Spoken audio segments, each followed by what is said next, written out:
뉴욕시가 난민 문제로 몸살을 앓고 있는 가운데 난민버스에 대한 규제를 강화했습니다. 오는 일요일 타임스퀘어에서 세계적인 새해 전야 행사인 볼드랍 행사가 열립니다. 맨하탄 교통 혼잡세 요금안에 대한 의견 수렴이 앞으로 76일간 실시됩니다. 박윤용 뉴욕주 하원 25선거구 민주당 지구당 대표가 민주당 전당대회 대의원으로 지명받았습니다. 이상은 TKC 뉴스데스크 오늘의 주요 소식입니다. 아름다운 제품에서부터 아름다운 사회를 만들기까지 키스는 뉴욕에서 시작하여 현재는 전 세계 12,000명의 직원들과 함께 끊임없이 도전하는 기업입니다. 사람을 생각하고 존중하는 기업. 키스는 한인들이 사회의 주인공이 될 수 있도록 든든한 버팀목이 되겠습니다. 글로벌 뷰티 기업 키스. 시청자 여러분 안녕하십니까? 12월 28일 목요일 TKC 뉴스데스크 첫 소식입니다. 뉴욕시가 난민 문제로 몸살을 앓고 있는 가운데 난민버스에 대한 규제를 강화하는 등 극약 처방에 나섰습니다. 에릭 아담스 뉴욕시장은 어제 텍사스주 등으로부터 뉴욕시로 난민을 싣고 오는 전세버스에 대한 규제를 대폭 강화하는 행정명령 538호를 발동했습니다. 아담스 뉴욕시장은 긴급 행정명령 538호를 통해 난민을 뉴욕시로 싣고 오는 전세버스는 뉴욕시 도착 32시간 전에 버스에 탑승한 난민 현황 등을 뉴욕시 당국에 보고하도록 했습니다. 또 난민 전세버스는 반드시 난민들을 맨하탄의 8에비뉴와 9에비뉴 사이 웨스트 40일가 선상에만 하차시켜야 하며 매주 월요일부터 금요일까지 오전 8시 반부터 낮 12시까지만 하차가 허용됩니다. 뉴욕시는 이 같은 긴급 행정명령을 이미 텍사스주에서 뉴욕시로 난민을 싣고 온 전세버스 회사 등에 모두 통보했으며 이를 어길 경우 B등급의 경범죄로 간주해 운전자는 3개월 이하의 징역, 벌금 $500, 전세버스 회사에는 최대 $2,000의 벌금이 부과됩니다. 아담스 시장은 어제 브랜든 존슨 시카고 시장, 마이크 존슨 덴버 시장과 화상 기자회견을 갖고 난민버스가 아무 때나 시도 때도 없이 도착하는 것을 허용할 수 없다며 그들은 정부의 도움이 필요한 사람이고 우리가 도움을 주기 위해서는 도착 상황을 알아야 한다고 강조했습니다. 한편 지난주 뉴욕시에는 텍사스발 난민 전세버스가 모두 14대 도착했으며 이는 지난해 봄 이후 최대입니다. 오는 일요일 타임스퀘어에서 세계적인 새해 전야 행사인 볼드랍 행사가 열립니다. 자세한 소식 박채은 기자가 보도합니다. 색색의 조명으로 화려하게 빛나는 이브볼이 새해 정각에 떨어지는 볼드롭 행사가 오는 일요일 맨해튼 타임스퀘어에서 열립니다. 1907년 새해 전야에 시작된 이 전통은 이제 새해를 환영하는 뉴욕의 대표적인 행사가 됐습니다. 31일 오후 6시 이브볼 점등과 함께 행사가 시작되며 볼이 떨어지는 볼드롭은 오후 11시 59분부터 60초간 이뤄집니다. 올해 이브볼의 테마는 나비 넥타이로 타임스퀘어를 공중에서 봤을 때 나비 넥타이 형태인 것에서 착안해 테마가 선정됐습니다. 볼드롭 행사에 참여하기 위해선 별도의 티켓 구매가 필요 없으며 누구나 타임스퀘어에 가서 선착순으로 입장할 수 있습니다. 행사에 가져가는 모든 가방과 소지품은 철저히 검사되며 백팩과 큰 가방, 우산, 접이식 의자, 피크닉 담요, 대형 쿨러, 알코올 등의 반입이 금지됩니다. 행사 기간 동안 타임스퀘어에는 이동식 화장실이 없다는 점 또한 유의해야 합니다. MTA는 행사 당일 타임스퀘어 인근 대부분의 도로가 폐쇄됨에 따라 행사에 참여하는 사람들은 자가용 대신 대중교통을 이용할 것을 당부했습니다. 맨하탄 교통 혼잡세 요금안에 대한 의견 수렴이 앞으로 76일간 실시되고 내년 2월 말부터 4차례 공청회가 열리게 됩니다. 메트로폴리탄 교통공사는 지난 11월 30일 교통이동성 검토위원회가 제안한 교통혼잡세 요금안에 대해 어제부터 내년 3월 11일까지 76일간 의견 수렴을 실시한다고 발표했습니다. 이에 따라 이 기간 중 뉴욕 시민 여부를 불문하고 누구나 MTA 웹사이트 등에 요금안에 대한 의견을 제시할 수 있으며 우편과 전화, 팩스 등을 통해서도 의견을 수렴합니다. MTA는 또 내년 2월 29일과 3월 1일, 3월 4일 오전과 오후 등 모두 4차례에 걸쳐 공청회를 열기로 했습니다. MTA 의견 수렴과 공청회는 교통 혼잡세 시행 전 마지막 절차이며 이를 거친 뒤 빠르면 내년 6월에 정식 시행에 들어갑니다. 한편 현재 공청회에 회부된 요금안은 승용차 15달러, 소형 트럭 24달러, 대형 트럭 36달러입니다. 미주 한인들의 정치력 신장을 위해 20여 년간 노력해온 박윤용 뉴욕주 하원 25선거구 민주당 지구당 대표가 민주당 전당대회 대의원으로 지명받았습니다. 박은영 뉴욕주 하원 25선거구 민주당 지구당 대표가 그레이스 맥 연방 하원 의원의 지역구인 뉴욕 6선거구 지역의 대의원으로 지명받았으며 박 지구당 대표를 포함해 총 5명의 대의원이 지명을 받았습니다. 박 대표는 그동안 한인 커뮤니티 유권자 등록 등 투표 참여를 위한 노력을 인정받아 이번에 한인 커뮤니티를 대표해 민주당 전당대회 대의원으로 추천된 것을 영광스럽게 생각한다고 소감을 밝혔습니다. 또한 앞으로 조 바이든 대통령의 대선을 위한 지지 서명 운동을 활발히 펼칠 계획이라고 말했습니다. 그래서 우리 한인 커뮤니티가 유권자 등록도 많이 하고 또 투표 운동을 많이 하니까 거기에 대한 어떤 이제 상징적인 의미에서 저를 이제 추천한 것 같습니다. 박 대표는 2024년에 실시되는 대선이 바이든 대통령 대 트럼프 전 대통령의 대결 구도로 확실시되고 있다며 이번 대선이 이민자 커뮤니티의 중요한 선거가 될 것이라고 강조했습니다. 특히 트럼프 전 대통령이 이번 선거에서 성공할 시 이민 정책부터 복지 혜택 등 소수계 커뮤니티에 해가 되는 정책들을 펼쳐나갈 것이라고 경고했습니다. 이민자들이 우리 한인들은 공화당 정책은 좋아하지만 트럼프는 좋아하면 안 돼요. 저는 그렇게 생각해요. 누구든지 저는 민주공화 안 가립니다. 그러나 트럼프를 잘못 오해하면 짝사랑하는 경우가 되거든요. 특히 이민자들은 특히 우리 노인 복지, 데이케어, 메디케이드, 소셜 시큐리티 모든 게 그냥 완전 찬바람이 분다고요. 잘못하면. 박윤용 대표가 활동 중인 한인 권익신장위원회는 1999년 한인사회 권익신장이라는 꿈을 갖고 시작이 돼 투표가 힘이다라는 모토를 갖고 20년 넘게 유권자 등록 캠페인을 벌여왔습니다. 박 대표는 한인사회가 다가오는 대선을 기회로 삼아 열심히 투표에 참여해서 모든 미국인들이 한인사회를 우러러볼 수 있기를 기대한다고 말했습니다. 박 씨, 이 씨, 최 씨, 김 씨, 김씨는 특히 다 코리안인지 알고 있어요. 그러면 그게 힘이지. 우리가 집 큰 거 샀다, 빌딩 짓는다. 그 사람은 그건 질투의 대상이 되거든요. 그러나 투표장은 질투의 대상, 정말 겁나는 대상이라고요. 야, 코리안들이 이번 선거에 투표에 무지 나왔더라 이러면 예산 책정이나 우리 여기 non-profit이 많지만 non-profit에서 이래 좀 도와달라, 이거 좀 와달라. 우리 하여튼 우리 단체들이 많잖아요. 참석해달라면 정치인들이 참 거절을 못한다고요. 민주당 대통령 전당대회는 내년 8월 19일부터 22일까지 시카고 유나이티드 센터에서 진행이 되며 전당대회를 통해 공식적으로 민주당 대통령 후보와 부통령 후보가 지명됩니다. 어제 아침 맨하탄 미드타운에서 증기가 누출된 가운데 공기 테스트 결과 성면 오염 가능성은 낮은 것으로 드러났습니다. 박채은 기자입니다. 27일 오후 에릭 아담스 뉴욕시장과 자크 이스콜 뉴욕시 비상관리국장은 기자회견을 통해 증기 누출 피해를 겪은 지역에서 공기질 테스트를 시행한 결과 성면 음성 판정이 나왔다고 밝혔습니다. 또한 해당 지역이 넓은 만큼 거리를 청소하는 데 최소한 며칠은 걸릴 것으로 예상된다며 그동안 미드타운 동쪽 일부 거리를 폐쇄할 것이라고 밝혔습니다. 뉴욕시경 교통국장 필립 리베라는 소셜미디어 X에 폐쇄된 거리를 표시한 지도를 공개, 대체 경로를 활용할 것을 권고했습니다.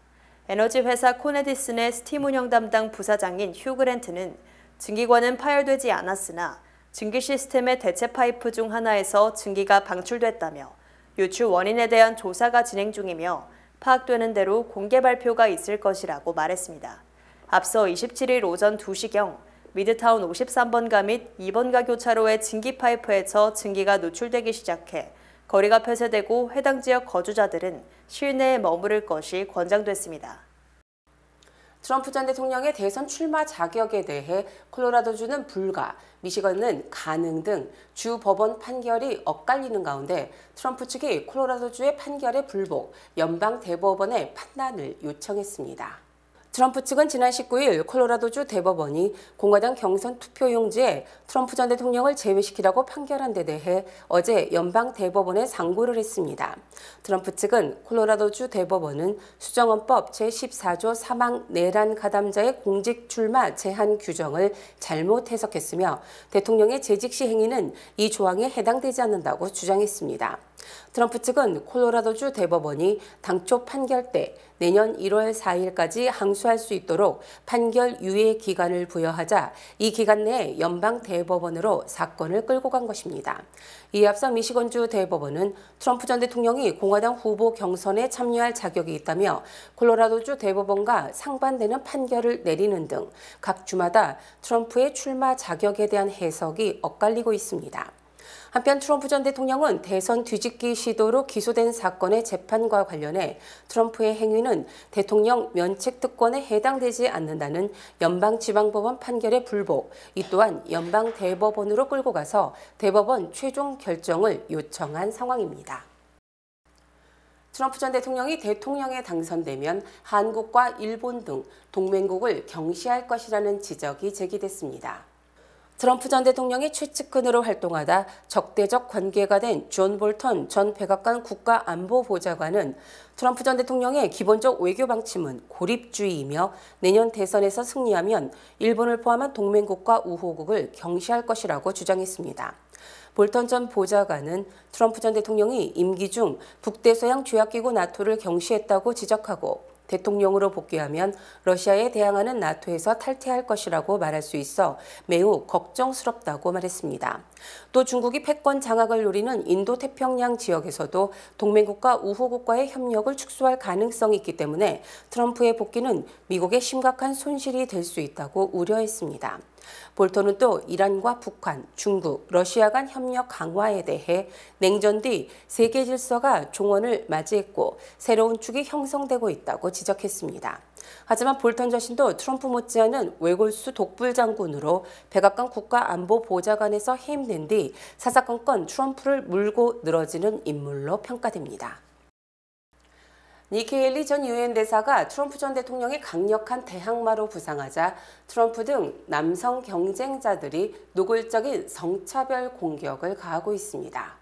워싱턴 포스트는 공화당 최초의 여성 대선 후보에 도전한 헤일리 전 대사가 역경에 직면했다며 여성 혐오성 발언을 자주 해온 트럼프 전 대통령이 공화당을 지배하고 있고 경쟁자들은 헤일리가 여성임을 부각시키는 네거티브 공세를 퍼붓고 있다고 보도했습니다. 특히 트럼프 전 대통령은 미국에서 여성의 지적 능력을 비판하는 단어로 인식되는 버드 브레인을 헤일리에게 사용하고 있으며 올해 초에는 헤일리가 지나치게 야망이 크다고 비웃기도 했습니다. 공화당 경선 후보인 비맥 라마스와미는 헤일리를 3인치 힐을 신은 딕 체니라고 비판하며 헤일리가 카밀라 해리스 부통령처럼 여성임을 부각시키고 있다면서 당적을 민주당으로 바꿔야 한다고 비판했습니다. 한편 뉴욕타임즈는 헤일리 전 대사가 특정 계층이 아닌 공화당 전체 유권자를 아우르는 접근 방식 덕분에 트럼프의 대항마가 됐고 이를 통해 극적인 뒤집기를 모색하고 있다고 분석했습니다. 특히 헤일리 전 대사는 엄격한 자기관리를 통해 선거 캠프 전체가 규율이라는 단어로 표현이 될 정도로 일관성을 유지하고 있으며 헤일리 자신도 각종 인터뷰에서 동일한 메시지를 전달하고 있다고 평가했습니다. 또 트럼프 전 대통령에 대해서도 극단적인 비판은 자제하고 있으며 이에 대해 일부에서는 자신의 경쟁자와 맞서지 않는 것은 부적절하다고 지적하기도 했습니다. 내년 미국 경제에 대한 기대감이 커지면서 시장에서는 5년간 증시 상승을 만들어냈던 1990년대와 같은 연착륙을 바라는 목소리가 커지고 있습니다. 월스트리트저널은 연준이 지난 1994년 금리 인상을 단행, 1년 만에 기준금리를 2배나 올렸다가 6개월 뒤부터 금리를 단계적으로 내리면서 그 다음에 미국 GDP가 4%대로 급반등했다며 주식시장 등에서 1990년대의 연착륙을 그리워하고 있다고 보도했습니다. 당시 미국 경제는 연착륙으로 인해 1995년부터 주식시장이 급상승, 1999년까지 5년간 최소 20%에서 최대 34% 오르는 등 5년간 역사적인 랠리를 기록했었습니다. 월스트리트저널은 현재도 연준이 1년 6개월간 금리를 제로금리에서 5.5%로 끌어내렸고 만약 내년에 금리를 내리기 시작한다면 외견상 1990년대 비슷한 경제 상황이 된다고 분석했습니다. 특히 인플레이션이 급속히 둔화했고 3분기 GDP는 4.9%로 2021년 4분기 이후 가장 높았고 지난달 실업률은 3.7%로 여전히 낮기 때문에 경제 성장이 다소 둔화될 수는 있지만 연착륙할 것이라는 전망이 대세를 이루고 있습니다.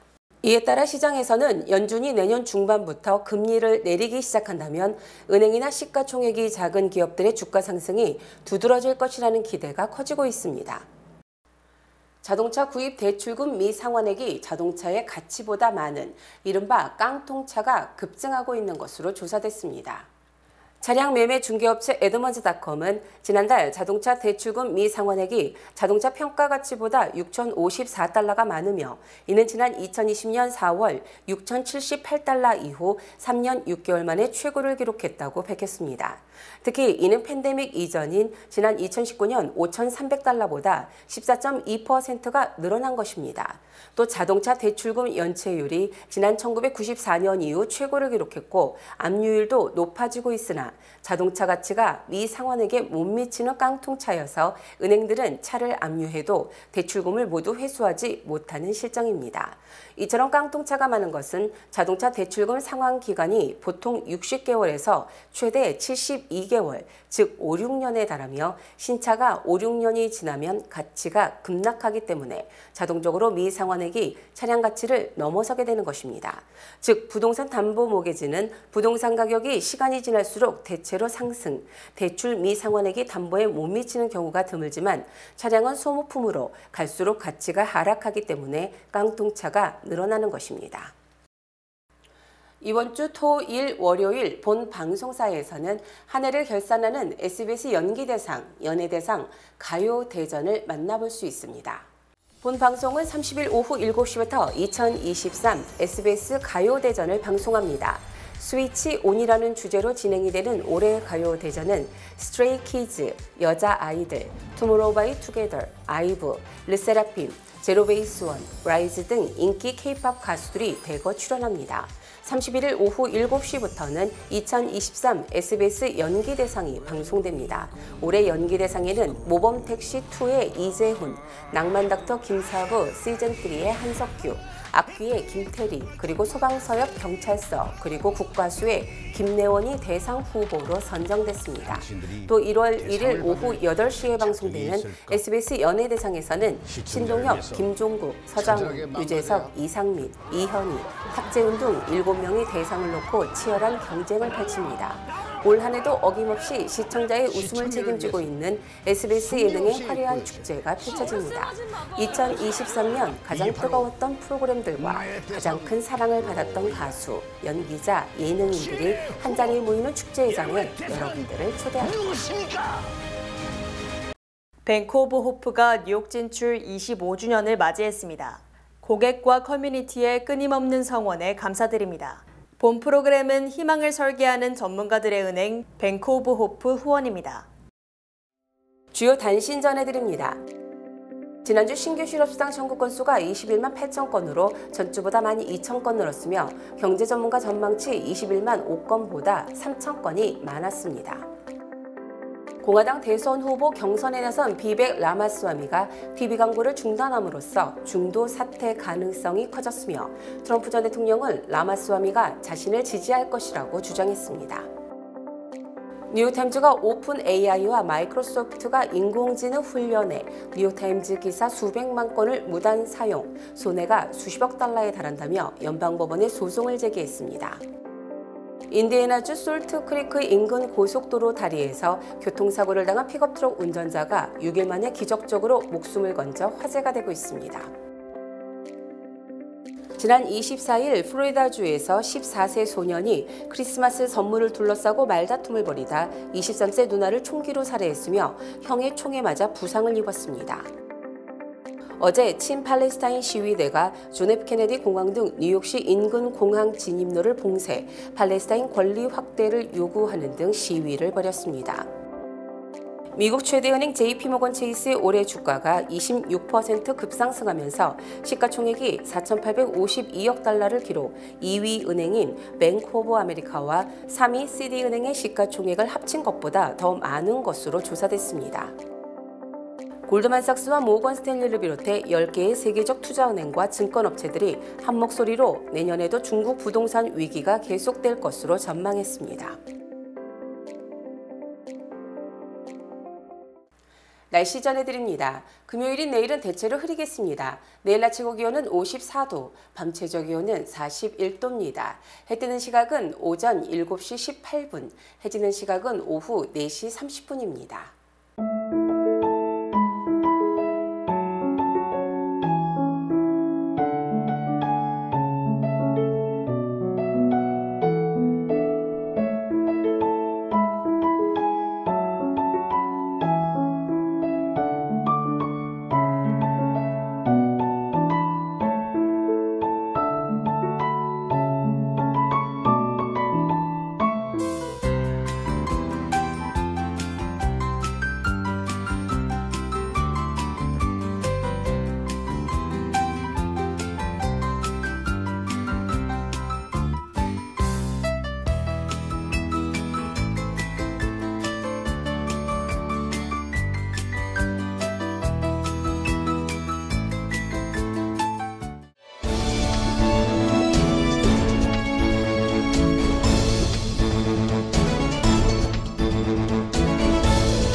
강원특별자치도 출범과 함께하는 2023 정선군 우수제품 홍보 특판전이 12월 22일부터 31일까지 뉴욕 뉴마트에서 실시됩니다.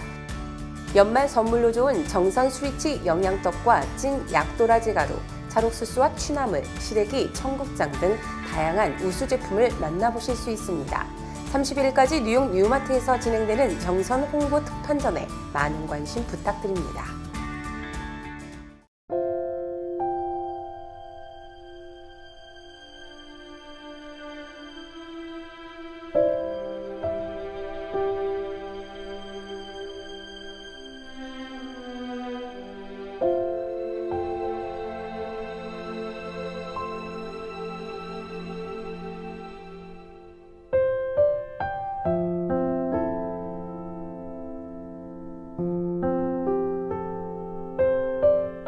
(11월 12일부터) 제22대 국회의원 선거에 투표하기 위한 재외선거 유권자 등록이 시작됩니다. 국외부재자는 11월 12일부터 내년 2월 10일까지 신고가 가능하며 재외선거인 등록 신청은 내년 2월 10일까지 가능합니다. 재외유권자 등록은 공관 방문, 우편, 이메일로 할 수 있으며 중앙선거관리위원회 인터넷 신고 및 신청 홈페이지를 통해서도 간편하게 신청이 가능합니다. 기간 안에 재외유권자 등록을 마쳐 다가오는 선거에 소중한 한 표를 행사해주세요.